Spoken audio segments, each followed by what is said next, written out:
If you are the sibling of a fella who likes to work on musical instruments, what do you get them for Christmas? Broken mandolins. So for Christmas, my sister, who was out visiting from Texas, over the summer, she ran across this mandolin.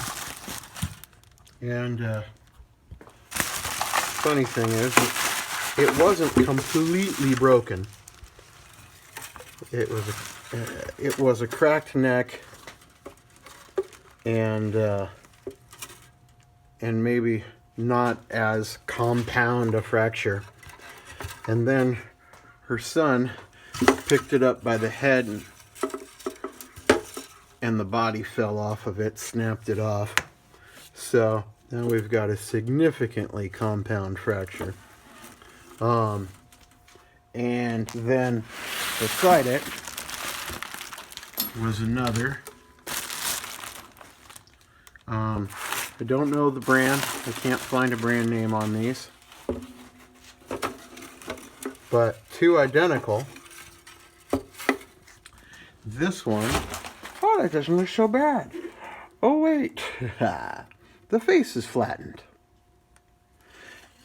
But there's no cracks in the finish or anything like that. And I've done work on a flat face mandolin before. And what I like to do on that is get the face to come back up, so all of this has to come off. The strings come off. That may or may not come off, depends. The pick board, I'll take the pick board off. Ooh, sounds like a horror movie. And all of this come right off. And the last one I worked on was during the summertime, so I used the swamp cooler, the evaporative cooler, and I set the instrument in front of it for almost 2 weeks. So the moisture in the air caused the face to fluff back up. Here we are in the middle of the winter. My wife's not going to want me to be running the swamp cooler for 2 weeks, freezing the house out. So I'll have another idea. But when I do get the face up, the plan is to install sound posts, in a sense, just like you would see in a violin. Some nice posts in there. And I've got various dowels I like to use for that sort of thing. And a solid wood dowel. And I just customize it straight out. And I'll put one on each side, just about underneath where the bridge anchors down. And I'll use a little bit of glue on the inside, but it's designed that when the strings are on there, it squeezes it down tight and holds it together, just like on a violin. When that's done, I will have one usable A mandolin. I have to figure out what that's all about. Scratches right there, dings. Might be, people don't usually play them so low, but might be belt buckle scratch. Usually they're played up high at the high belly, chest. Made in China.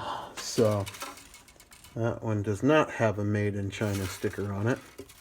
But I mean, come on. They're definitely entry-level laminated face mandolins. But they're good for practice. A good kick-around instrument to just go, oh yeah, I'll be right there. And you grab it, and you run off. And if you drop it down a flight of stairs, you're not out, you know, a whole bunch. Ah, where's that? I just found that bit of binding. Okay. Now, so that's this one. I'll put that off to the side. This one is going to take a lot more looking at. So let me get these strings off of it for a second, kind of get some stuff out of the way, and we'll take a closer look. So I've got the strings off, and let's see, that's the little piece of the binding right there. And then let's look at the back. Oh! All those little things are popping out. Wait a minute. Oh, they're plastic. Okay.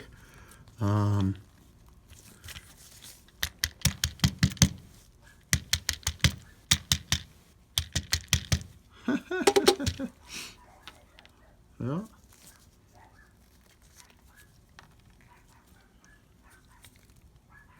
All right. Set them off to the side. I won't have to worry about losing them. Okay.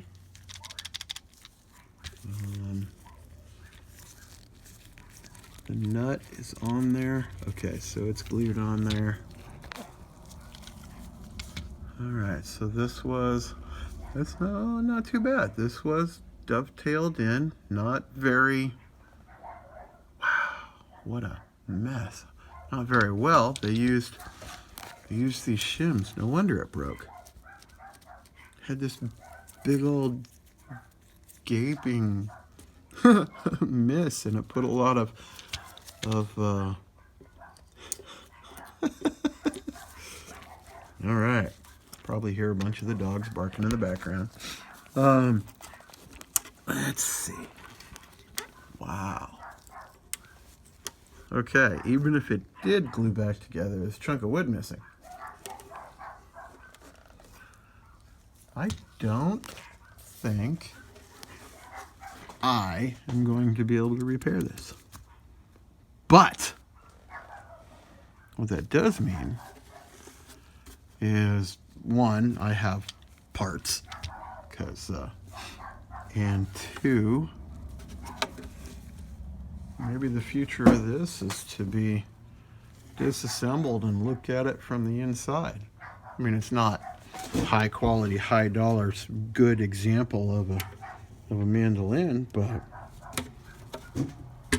I have not had an opportunity to disassemble one.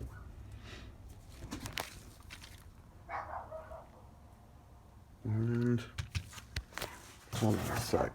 Let me put this down. I grabbed this, my little made in Korea, but it was a bolt-on neck, not a dovetail. So, quite a difference.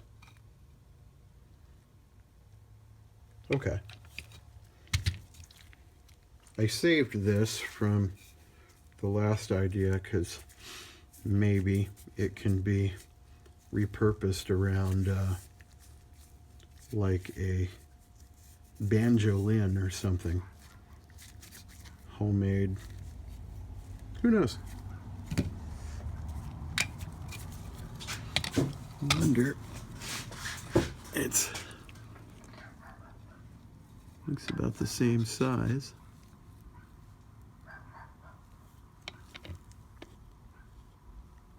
Yeah. Alrighty. I was looking at this a little more closely. Let's see if I can get a really good zoom in and keep the focus. All that is glue residue. So somewhere along the way, somebody realized that's cracking, and they squeezed some glue in there, and it did not solve the issue. So it's kind of a bummer. Well, that's what you get me for Christmas, is busted mandolins and spare parts. There we go. Oh, these are coming up too. Nice. Okay. Happy New Year, friends. Oh, I just had to add this part right here. I pulled off the tailpiece and thought to myself, what the heck's going on here? Somebody. Excuse me. Somebody meticulously ran the little loops on the back of the strings.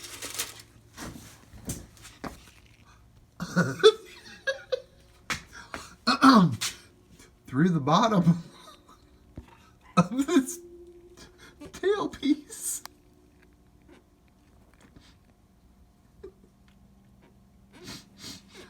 Okay. Yeah, that's wonderful. Check that out. Zoom in close, hold it steady. Right there you can see the little loops coming up from the bottom.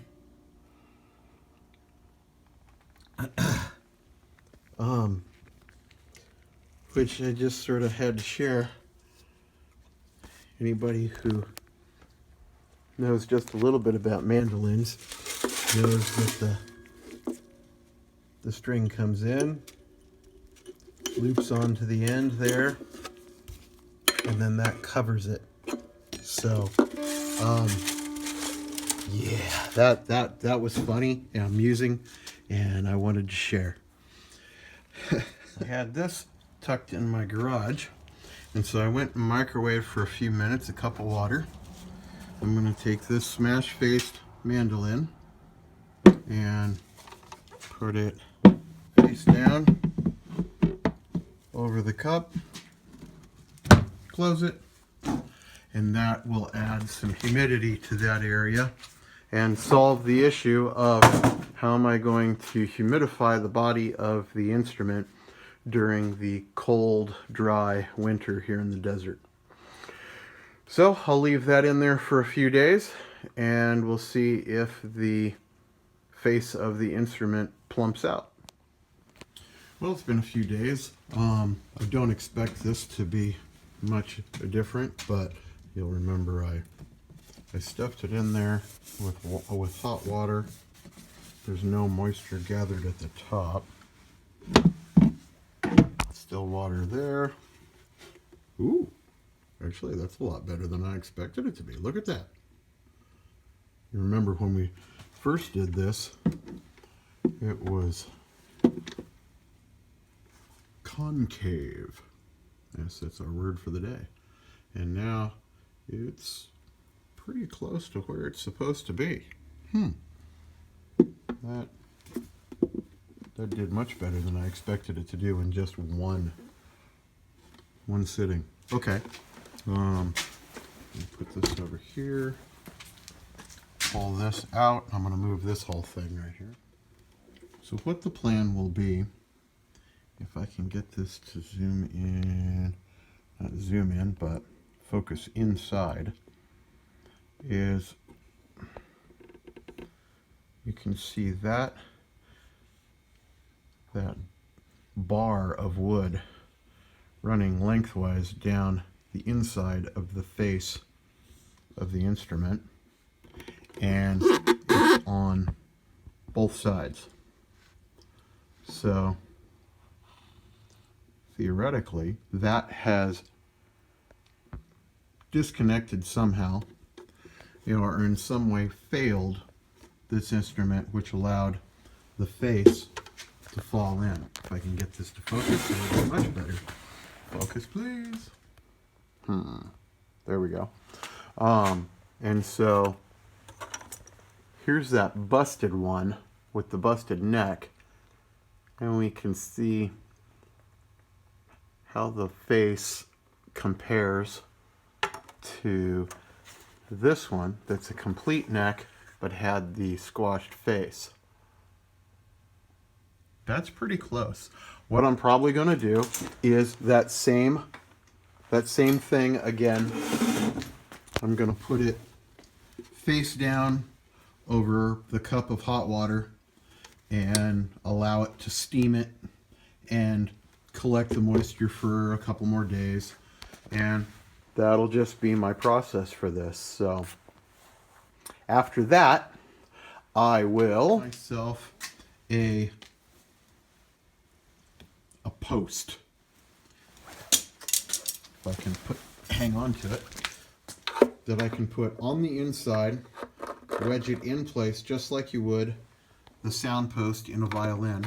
I'm going to put one on this side at approximately that location, snugged right up to that bar that's running north and south, and on this side, same thing. And I'm probably going to use this thin dowel right here. It's not a big dowel. It's what I used on the Washburn mandolin with the smashed face. These are much bigger. You can see if we can see the difference in size. Yeah, this is quite a small dowel, and it seems to do quite nicely. I'm almost out of it, so I'll use that much and that much.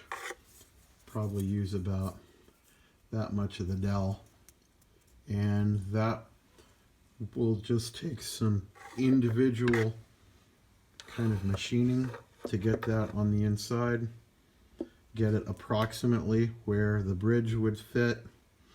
And once this is in place, making the face so it won't smash in, we can string it again and bring it back up to tune, utilizing those strings again. I won't put on new strings until I'm 100% certain that this is going to hold. So in my next video, which will be part 2 of this instrument, I will be repairing it.